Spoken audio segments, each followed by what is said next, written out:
Check out this 3.5 hour organizational transformation using $104 worth of products. The laundry room had just become kind of a dumping ground for all kinds of things that didn't belong there, and the bathroom cabinets were pretty jumbled. Like any other organizing project, Sue started out by taking all the items out of the closets and sorting them, then editing them with the clients. Then she put them back, but using containerization.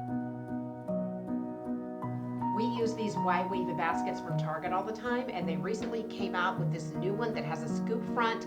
They're great for anything on high shelves where you can't see into the basket easily. Sue didn't use any labels on the bins because the client said that she could look into the bins, see what kinds of things were there, and it was pretty clear what belonged there. So we just skipped them. See what a difference an afternoon with a professional organizer can make?